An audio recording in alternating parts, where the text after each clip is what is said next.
इसका मतलब यह हुआ कि बीएड के अभ्यर्थी जो हैं बेशक एग्जाम में अपीयर हो सकते हैं, क्योंकि उनका यह अधिकार सुरक्षित हो चुका है। लेकिन यह अधिकार उनके सिर्फ एग्जाम में अपीयर होने का है, जो कि सुरक्षित है। उसके फल पर उनका अधिकार अभी नहीं बना। नमस्कार, आप देख रहे हैं बिहार इन शॉर्ट्स। मैं हूं आपके साथ रोहित। आपको बता दें कि शिक्षक भर्ती परीक्षा अपने तय समय पर ही होगी, लेकिन सवाल ये है कि क्या जो बीएड किए हुए जो छात्र हैं, जो अभ्यर्थी है, अब बीएड किए हुए छात्रों और अभ्यर्थियों को लेकर जो बीपीएससी के चेयरमैन अतुल प्रसाद सिंह वो जानकारी दे रहे हैं कि क्या वो एग्जाम में शामिल हो पाएंगे या नहीं, या फिर शामिल भी होंगे तो उनको रिजल्ट दिया जाएगा या नहीं। तमाम चीज़ों की जानकारी देते हुए क्या कुछ कह रहे हैं अतुल प्रसाद सिंह, सबसे पहले आप इस वीडियो में देखिए। स्वागत है। और आज का जो सबसे महत्वपूर्ण विषय है, आप सब समझ रहे हैं उस चीज़ को, वह है अध्यापक भर्ती परीक्षा को लेकर। यह परीक्षा 24, 25 और 26 अपने निर्धारित तिथि और कार्यक्रम के अनुसार आयोजित की जाएगी। इसमें किसी को कोई संशय नहीं होना चाहिए। फिलहाल के हिसाब से वो अपने निर्धारित कार्यक्रम के हिसाब से ही वो आयोजित की जाएगी।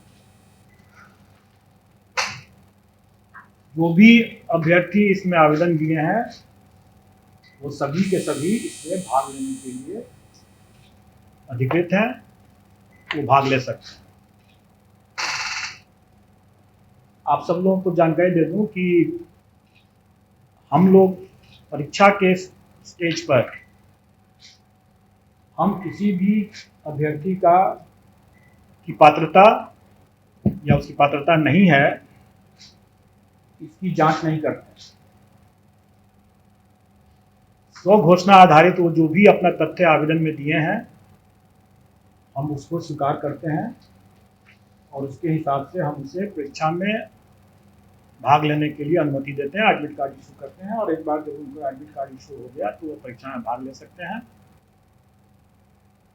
और डॉक्यूमेंट वेरिफिकेशन का जब स्टेज आता है, उस समय हम चेक करते हैं कि वो जो दावा किए हैं कि वो योग्य हैं, पात्र हैं, उसके बारे में उनके डॉक्यूमेंट वेरिफिकेशन के समय में हम चेक करते हैं। अब यहाँ पर आप लोग जरूर पूछेंगे और सब लोगों को ये संशय है कि बीएड वालों के केस में स्पष्ट कुछ होना चाहिए कि स्थिति क्या है। देखिए, आप लोगों ने माननीय सर्वोच्च न्यायालय का जो आदेश देखा होगा, उसके पेज 45 में अंतिम पैरा में स्पष्ट लिखा हुआ है कि राजस्थान गवर्नमेंट ने बीएड अभ्यर्थियों से आवेदन नहीं लिया, उनको रोक दिया आवेदन देने से। ये गलत हुआ, क्योंकि उस समय एनसीटीई का जो गाइडलाइन था वो प्रभावी था, और जब तक गाइडलाइन प्रभावी है तब तक उसको मानना राज्य सरकार को था। और इस दृष्टिकोण से माननीय उच्च न्यायालय राजस्थान हाईकोर्ट और माननीय सर्वोच्च न्यायालय ने दोनों ने ये कहा कि राजस्थान गवर्नमेंट ने ये गलत किया, उनको आवेदन लेना चाहिए था बीएड अभ्यर्थियों से भी। हमारे मामले में भी वही बात लागू होता है। जिस समय हम लोगों ने आवेदन आमंत्रित किया, उस समय ये बीएड अभ्यर्थी पात्र थे, योग्य थे, और इसलिए उनको आवेदन आमंत्रित करने का मौका दिया गया और उन्होंने आवेदन दिया भी। उसी में आगे माननीय सर्वोच्च न्यायालय ने यह भी आदेश दिया है कि ये एक एस्टैब्लिश प्रैक्टिस है, सेट प्रिंसिपल्स ऑफ लॉ है, कि कोई भी वैधानिक संस्था द्वारा कोई एक वैध विधिवत कोई एक आदेश निर्गत होता है तो वो तब तक प्रभावी होता है जब तक कि वो रद्द नहीं हो जाए किसी कोर्ट के आदेश से या किसी अन्य। तो इसका मतलब यह हुआ कि 11 तारीख के पहले वो आदेश प्रभावी था एनसीटी का, और उसमें जो भी अधिकार उस सर्कुलर के बेसिस पर जो भी अधिकार लोगों को मिला, वो अधिकार सुरक्षित है। वो उसमें कोई रुकावट नहीं है। तो इसका मतलब यह हुआ कि जो लोग नौकरी पा लिए पहले से, उनकी नौकरी भी सुरक्षित है। जिन लोगों ने एग्जाम में अपीयर होने का अधिकार प्राप्त कर लिया,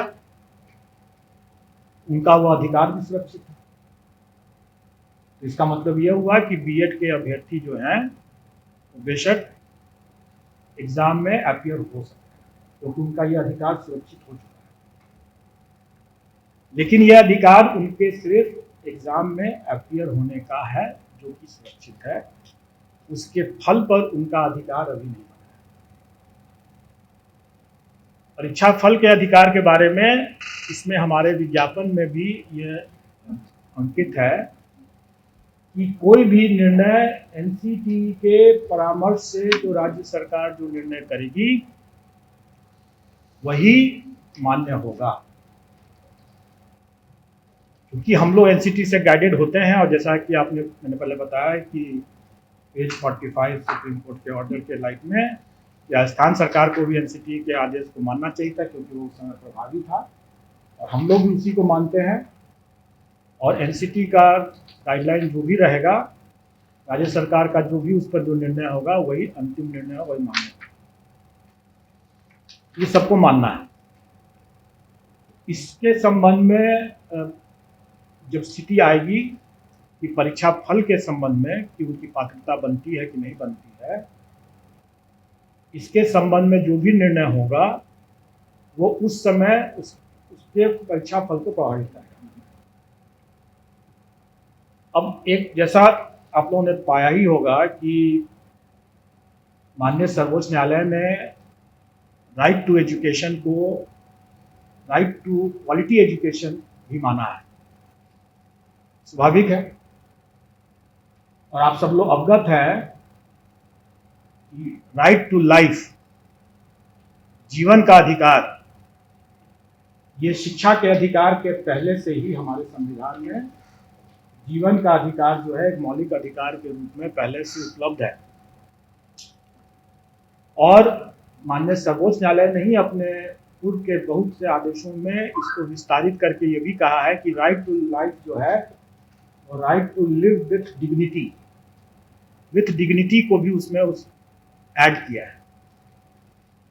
और ये अधिकार जो मौलिक अधिकार है, जो कि राइट टू एजुकेशन के पहले से है। जैसा आपने अभी देखा कि during the currency of the circular, मतलब जो जब तक एनसीटी का वो सर्कुलर वैलिड था तब तक जो अधिकार मिल गया कैंडिडेट्स को, वो अधिकार सुरक्षित होना चाहिए। तो मेरा ये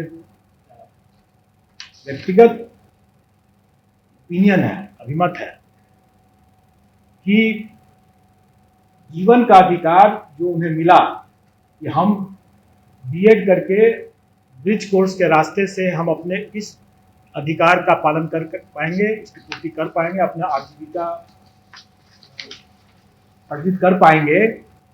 ये अधिकार जो मुझे मिला, ये अधिकार वर्तमान में शायद उसका हनन हो जा रहा है। तो अगर कोई अभ्यर्थी, मैं नहीं जानता हूं कि वो कितना सही है कि नहीं है सही है, लेकिन अगर कोई अभ्यर्थी अगर इन सब बिंदुओं को या अपने विधि परामर्श लेकर के अगर अपना कोई दावा या पुनर्याचिका अगर माननीय सर्वोच्च न्यायालय में दायर करते हैं, तो हमें उसके फलाफल के लिए प्रतीक्षा करना पड़ेगा, और उसके फलाफल से ही प्रभावित होगा उनका परीक्षा फल। तो इसका मतलब यह हुआ कि अभ्यर्थी क्या अपना लीगल रिकॉर्ड्स लेते हैं, क्या एनसीटी आदेश करती है, या क्या राज्य सरकार अध्यादेश या वगैरह वगैरह जो भी लेकर के आती है, उससे उसका परीक्षा फल प्रभावित हो सकता है, और हम उसका बिल्कुल अनुपालन करेंगे। तभी आपने देखा जो बीपीएससी के चेयरमैन है अतुल प्रसाद, उन्होंने बताया कि जो शिक्षक भर्ती परीक्षा का जो तय समय सीमा है, उसी समय सीमा पर जो परीक्षा है वो होगा, लेकिन जो बीएड किए हुए छात्र हैं जिन बीएड किए हुए छात्रों पर सुप्रीम कोर्ट के द्वारा जो रोक लगाया गया है, तो बीएड किए हुए जो भी छात्र हैं वो अपना जो एग्ज़ाम है वो तो एग्ज़ाम वो दे सकते हैं, लेकिन एग्ज़ाम का जो रिजल्ट होता है वो जारी नहीं किया जाएगा। और भी क्या कुछ कहना था अतुल प्रसाद सिंह का आपने इस वीडियो में देखा। बस इसी तरह की तमाम खबरों के साथ अपने साथ जुड़े रहें, तब तक के धन्यवाद।